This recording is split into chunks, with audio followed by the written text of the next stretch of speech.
নমস্কার, সুন্দরবন ডায়েরিতে আপনাদের সকলকে স্বাগত জানাচ্ছি। এখন রয়েছি গোমর নদীর উপরে ভেসেলে দয়াপুর জেটি ঘাটে। সৌরভকে দিতে এসেছিলাম, এইমাত্র খেয়া ছেড়ে দিল। ওই যে আমার পেছনে দেখা যাচ্ছে খেয়া চলে যাচ্ছে, ও স্কুলে গেছে। আর এখান থেকে আমি যাব আমাদের নতুন বাড়িতে। নতুন যে ঘরের কাজ হচ্ছে, গতকাল তো ঢালাই হয়েছে, আজকে ওই পুটিংয়ের যে ঢালাইগুলো রয়েছে সেখানে একটু সিমেন্টের ঘোলা দেবে মিস্ত্রিরা এসে, তারপরে জল দেওয়ার ব্যাপার আছে। তো কি হচ্ছে ওদিকে যাব প্রতিদিনের মতোই। আর বাকি কাজকর্ম যা আছে সারাদিন আমি যা করছি সেগুলো আপনাদের সামনে তুলে ধরবো। ওদিকে সুস্মিতা মা বাড়িতে রয়েছে, তো আপনারা সম্পূর্ণ পর্বটা দেখতে থাকুন, আশা রাখছি ভালো লাগবে। আর গতকাল ডায়েরির পর্বে আপনারা দেখেছেন আমাদের যে কাজকর্ম, সেখানে আপনাদের যে কমেন্ট পেয়েছি ভীষণ ভালো লেগেছে। আপনাদের ভালোবাসা আশীর্বাদ আমাদের সাথে আছে, এটা আমাদের একটা বড় শক্তি। যাই হোক, এখানে আর দাঁড়াবো না, এখান থেকে বাজারের দিকে যাব, ওখান থেকে জায়গার ওখানে চলে যাব। এখানে বেশ কিছু ছোট বোট দাঁড়িয়ে আছে, নৌকা। আর এই সোজা, এই যে সোজা একটা ঢিবি মতো দেখা যাচ্ছে, আগে আমাদের ফেরিঘাট ছিল এটা।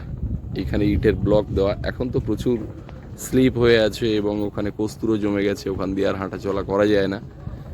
তো একটা সময় কিন্তু খুব কষ্ট করে এই ফেরি দিয়ে চলাচল করতে হতো। আর তারপর এই নতুন জেটি ঘাট হয়েছে, নদীর অনেকটা মাঝ বরাবর বা নদীর ভাটার সময় জলস্তর যেখানে থাকে সেখান থেকে অনেকটা দূরে এই ভেসেল বসানো, ওঠানামার আর কোনো অসুবিধা হয় না। একটা বোট চলে গেল আর একটা বোট আসছে, মিস হয়ে গেল।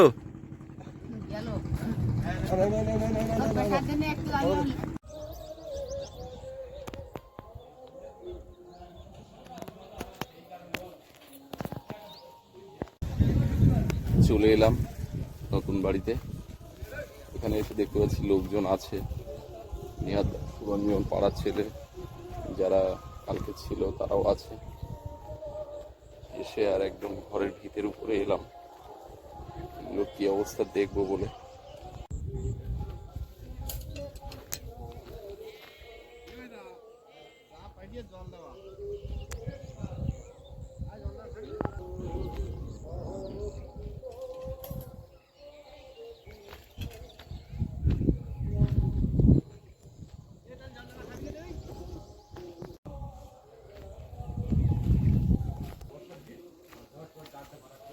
কি খাবার কি এসছে? জল দেওয়া ভাত, পান্তা। ওরে বাবা, এর ভিতরে আর কারা? তিন চার মূর্তি দেখতে পাচ্ছি।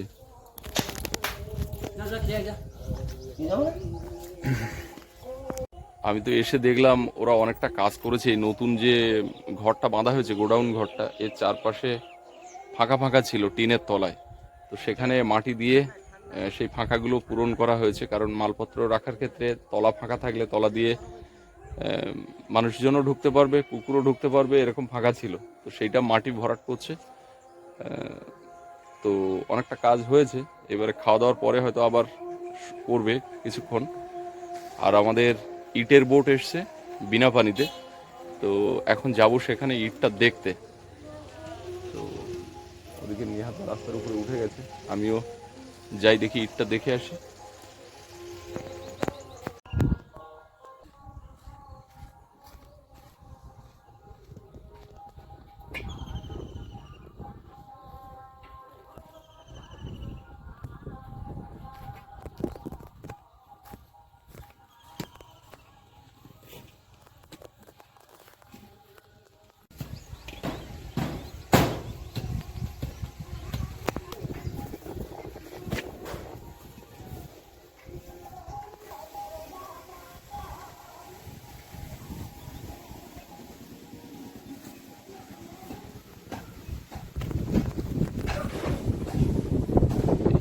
গোডাউনের অবস্থা, অনেকটা বড় জায়গা, এখানে প্রচুর মালপত্র স্টক করা যাবে।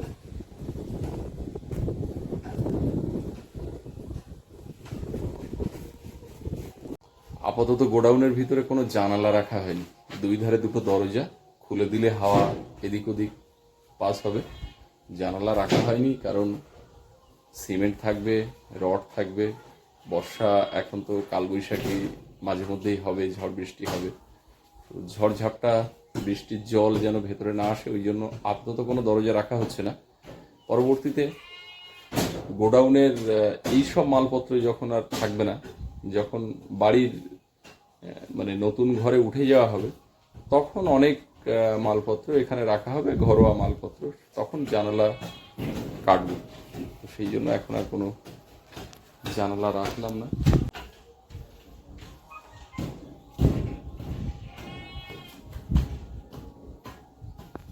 বিনা পানিতে চলে এলাম, ইটের বোর্ডটা এসছে কোথায় দাঁড়িয়েছে দেখার জন্য।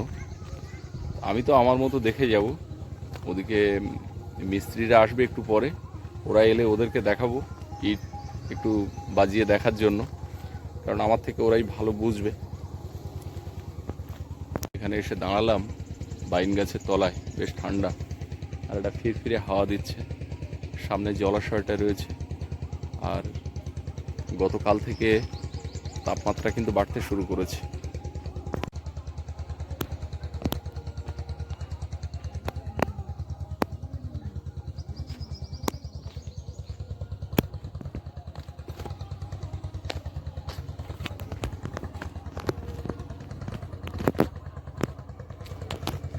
এই যে ইট এখানে বোট ভর্তি হয়ে এসেছে।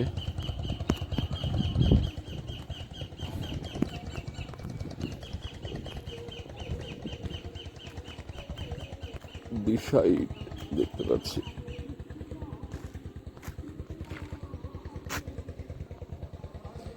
আমাদের সুন্দরবন অঞ্চলে, এই বদ্বীপ অঞ্চলে কাজবাজ করার ক্ষেত্রে এই বোটই ভরসা, কারণ নদীপথ ব্যবহার করতেই হবে। শহরাঞ্চলে বা অন্যান্য জায়গাতে ভৌগোলিক অবস্থান গতভাবে তারা সুবিধা পায়, সরাসরি ভাটা থেকে বা খাদান থেকে ইট বালি পাথর এগুলো চলে আসে গাড়িতে করে। আমাদের গাড়িতে করে আসার পরে সেখান থেকে আবার এই বোটে উঠিয়ে তারপরে নিয়ে আসতে হয়, অনেকটা বোট জার্নি হয়। আর এই অঞ্চলে যত বিল্ডিংয়ের কাজ সব এই একটাই পথ, নদী পথ। খরচটা একটু বেশি হয়, এই যে ক্যারিং কস্টটা বেশি হয়ে যায়, মালের যা দাম, তারপরে এই কস্টটা ওর উপরে চেপে যায়, কিছু করারও নেই। শান্ত নদী বয়ে যাচ্ছে, ওপারে পাখির জঙ্গল, এখানেও বাইন গাছ, আর তার ছায়া পড়েছে এই যে ঘাটে।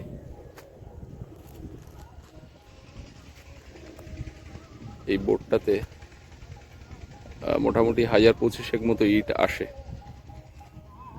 বোটের পেছনের অংশে দেখা যাচ্ছে প্রপেলার, ওর যে পাখা মানে যেটা হচ্ছে হাল, এটাকে ধরে চালানোর জায়গাটা দেখুন, এই যে পাতাটা নিচে রয়েছে প্রপেলারের পাশে পেছনে, আর ওই যে স্টিকটা উঠে উপরে একটা শেড করা, ওখানে ধরার জায়গা, মাঝি ওখানে বসে।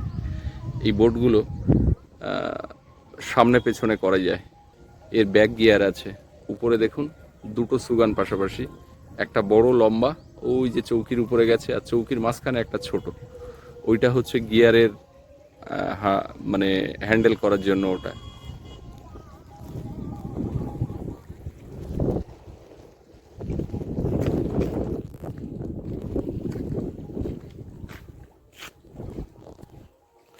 মাছ ধরার জাল এখানে পাতা আছে, বাঁশ পোতা, আর প্রত্যেকটা বাঁশ থেকে দড়ি গিয়ে ওই রাস্তার গায়ে একটা জায়গাতে বাঁধা। জোয়ারের জল এলে ওই দড়ি ধরে টানলে জাল উঁচু হয়ে যায়, আবার ভাটা নেমে গেলে মাছ ধরা হয়। মানে সহজ কল এটা করা, স্থায়ী একটা ব্যবস্থা। তবে এই স্থায়ী ব্যবস্থাতে মাছ বেশি পড়ে না, জাল তুলে পাততে পারলে নতুন নতুন জায়গায় তবেই মাছ পড়ে। আর সেক্ষেত্রে নৌকা করে গিয়ে এই নেট ধরে ধরে তুলে বাঁশের গায়ে বাঁধতে হয়, কিন্তু এখানে স্থায়ীভাবে এটা করা। এখানে এলাম যখন একটু বসি, বসতে বেশ ভালোই লাগে, গাছের ছায়া, সামনে নদী, নদীর হাওয়া। তবে একা বসতে ভালো লাগে না, বন্ধু বান্ধব দু একজন পাশে থাকলে কথা বলার মতো। তো আমি এলাম, একাই বসি, এখান থেকে উঠে আবার যাব নতুন জায়গার ওখানে। মিস্ত্রিরা আসবে শর্ট কলমের জন্য বা টাই বিম সেন্টারিংয়ের কাজের জন্য যে তক্তা লাগে, ওরা কিছু তক্তা তো ওদের ছিলই, আবার কিছু নতুন গাছ কিনে ওরা কাটাচ্ছে আমাদের এই বাড়ির কাজে লাগানোর জন্য। তো সেই ওরা আছে মানে কাঠ মিলে, ওখান থেকে ওরা আসছে বলল কিছুক্ষণের মধ্যে। আমি এখান থেকে যাব, গিয়ে ওদের সঙ্গে মিট করব। আবার চলে এসেছি ঘরের এখানে। আর এই যে ঢালাইগুলো হয়েছিল, ওতে শুকনো মশলা দেওয়া হয়েছিল, ঢালাই মশলা দেওয়ার পরে ওইগুলো এখন একটু ঝাঁটিয়ে পরিষ্কার করে আর ঘোলা মারা হবে। তো মিস্ত্রি এসছে, ঘোলা গুলছে, আর ওদিকে নিহাদ্দা ঝাড় দিয়ে ওই শুকনো মশলা যেগুলো ঝুরঝুরে হয়ে আছে ওগুলো পরিষ্কার করছে। বের করি না, পাথর বের করি না।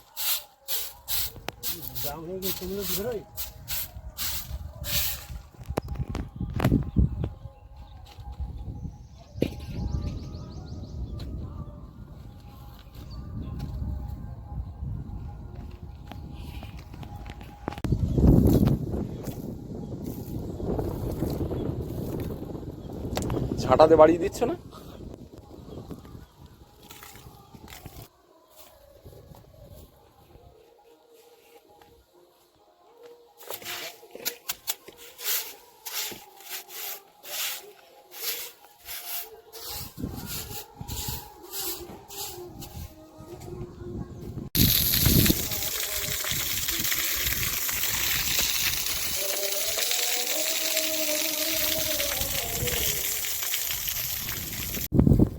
এই বেঞ্চটা যতবার এই চটা মারা হয়েছে আর ঘরে যতবার লেগেছে ততবার আবার এখান থেকে তুলে তুলে নিয়ে 2-3 বার মারা হয়েছে, 2-3 বার আবার ভালো ভালো চটা বেশি তুলে নেওয়া হয়েছে।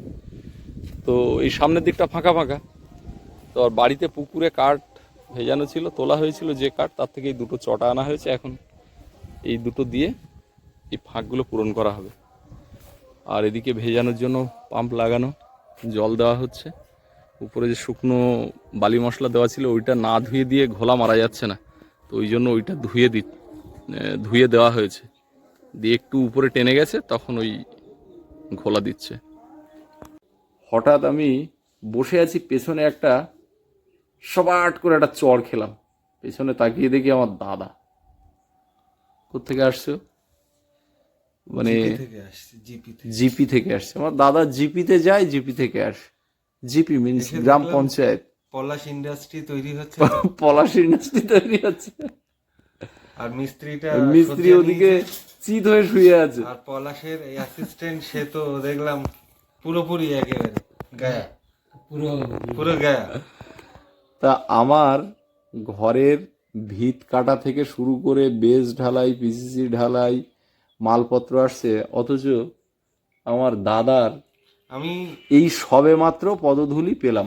আমার পদধূলি না, আমি যখন আসি তখন এরা কেউ থাকে না, তুমি তখন দৃষ্টি বর্ষণ করে চলে যাও। আমি 4:30 পরে 5টা, ম্যাক্সিমাম 5টায় আমি এখানে হাঁটতে আসি, ওর এটা দেখি কোথায় কি গাডারটা খুঁড়েছে, ভেতরে কি ঢোকো, দেখে তারপরে হেঁটে আবার চলে যায়।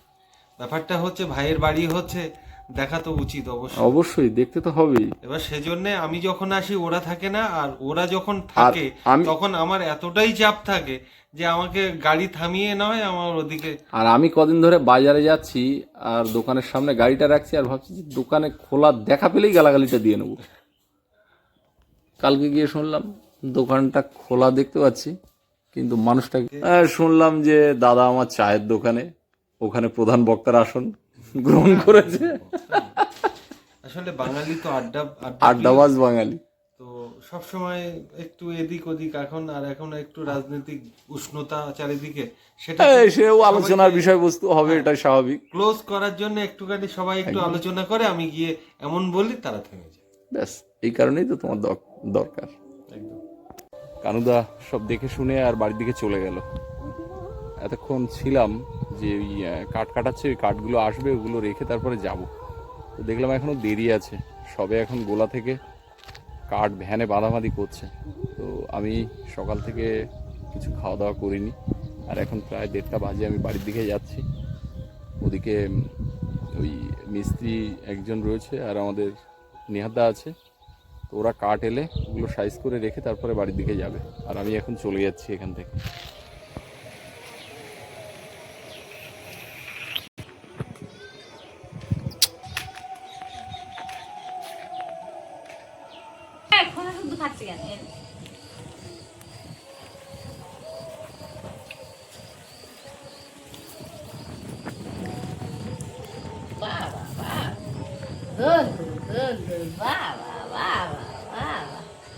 ভাত দিচ্ছিলাম তো এক গালাম নিয়ে নি, তা ওরা নিয়ে গিয়ে শুয়ে এলাম।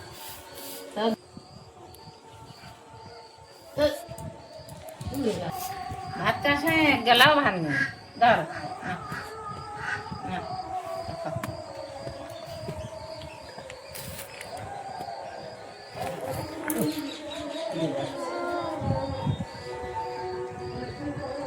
তা নিয়ে এসে শুয়ে এলাম।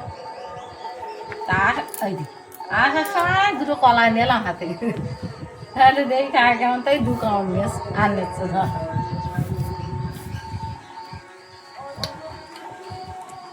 বাবা বাবা দোল দোল দোল দোল বাবা বাবা বাবা দোল দোল দোল দোল, এটা আমি তোর হাতটা নেবে, দোল দোল দোল দোল। আরে হাই দেখে হাঁস দেখিস তো ভয় করতে, ওই যে হাঁস ডাকলি তাও ভয়। ও দেখ অবস্থা, আয় আয় করিস আর হাঁসগুলো দেখতে, এই দেখ ভয় কি রে, হাঁস দেখিস তো ভয় কি, এই তোকে ডাকিনি।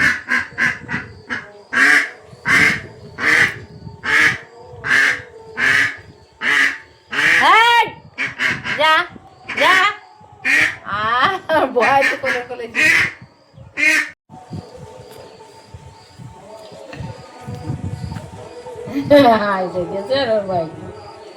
কিছু মোটামুটি ডাকার কায়দা নেই, এত ভুলকো হ্যাঁ বাহ আমার নাম হ্যাঁ বাহ বাহ বসু বাহ বাহ আটু নেবা হ্যাঁ বাবা বাবা বাবা বাবা বাবা হাঁস চলে গেছে, যা যা ওটা আমার ঘড়ি, ঘড়ি আনতে হরিনাম শুনতে যাবো, ঘড়ি তো থাক।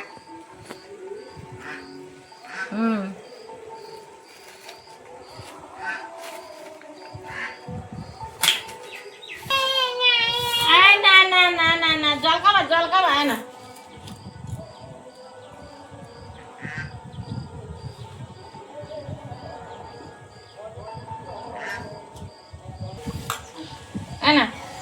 বাবা বাবা ও দাদা ও দাদা আদা না না আর নেবে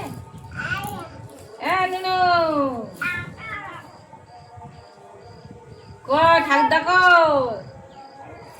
ঠাকুর দেখায়, হ্যাঁ বাবা বাবা হ্যাঁ হ্যাঁ আয় না ওই কলাটা ঠাকুর গালে দাও, ধরো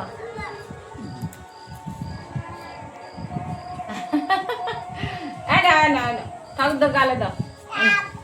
আপ কই আপ কই এই যা আয় না নাও আয়া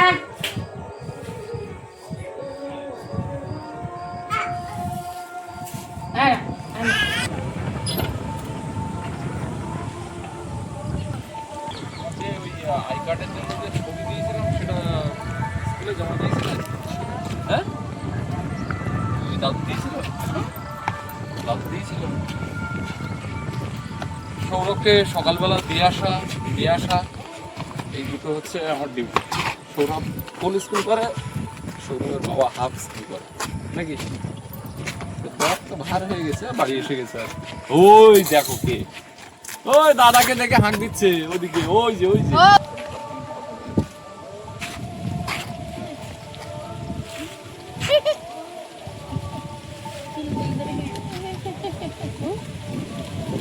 কি হয়েছে তোদের দ্বারা?